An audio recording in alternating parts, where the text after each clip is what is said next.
FIFA বিশ্বকাপ ঘিরে বাড়ছে উত্তেজনা। দল সংখ্যা বৃদ্ধি, নতুন ফরম্যাট ও 3 দেশের যৌথ আয়োজনের কারণে এবার আসরটি হতে যাচ্ছে ইতিহাসের সবচেয়ে বড় বিশ্বকাপ। আসর শুরুর 6 দিন আগেই দল ও খেলোয়াড়দের বাজার মূল্য প্রকাশ করেছে ফুটবল গবেষণা প্রতিষ্ঠান ট্রান্সফার রুম। বাকিটা জানাচ্ছেন রাজু আলাউদ্দিন।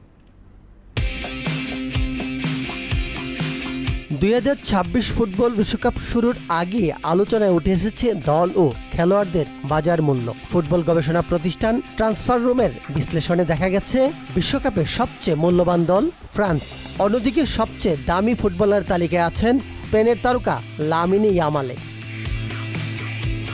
প্রতিষ্ঠানটির হিসাব অনুযায়ী কিলিয়ান এমবাপ্পের নেতৃত্বে ফ্রান্সের 26 সদস্যের স্কোয়াডের মোট বাজার মূল্য 1.46 বিলিয়ন ইউরো। 1.41 বিলিয়ন ইউরো নিয়ে দ্বিতীয় স্থানে রয়েছে ইউরোপিয়ান চ্যাম্পিয়ন স্পেন। এরপর যথাক্রমে ইংল্যান্ড, জার্মানি ও পর্তুগাল অবস্থান করছে শীর্ষে 5-এ।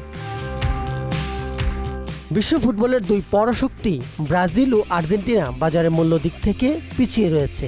941 বিলিয়ন ইউরো মূল্য নিয়ে ব্রাজিল ষষ্ঠ এবং 739 বিলিয়ন ইউরো নিয়ে বর্তমান চ্যাম্পিয়ন আর্জেন্টিনা অষ্টম স্থানে রয়েছে। দু দলের মাঝে রয়েছে নেদারল্যান্ডস। ব্যক্তিগত বাজার মূল্যের তালিকায় সবার উপরে উঠে এসেছে স্পেন ও বার্সেলোনার তারকা লামিন ইয়ামাল। তার বর্তমান বাজার মূল্য ধরা হয়েছে 254 মিলিয়ন ইউরো। দ্বিতীয় স্থানে রয়েছেন নরওয়ের আর্লিন হালান্ড, যার বাজার মূল্য 199 বিলিয়ন ইউরো, আর 180 মিলিয়ন ইউরো নিয়ে তৃতীয় স্থানে আছেন ফ্রান্সের এমবাপ্পে। এদিকে একসময় বিশ্বের সবচেয়ে দামি ফুটবলার হিসেবে পরিচিতি ব্রাজিলিয়ান তারকা নেইমারের বাজার মূল্য বয়স, চোট এবং ধারাবাহিকতার অভাবে উল্লেখযোগ্যভাবে কমে গেছে। বিশেষজ্ঞদের মতে বাজার মূল্যের এই হিসাব খেলোয়াড়দের বর্তমান পারফরম্যান্স, বয়স, সম্ভাবনা, লিগের মান এবং চুক্তির মেয়াদের ভিত্তিতে নির্ধারণ করা হয়েছে। তবে মাঠের লড়াইয়ে এই আর্থিক মূল্য কতটা প্রভাব ফেলে সেটি এখন দেখার বিষয়।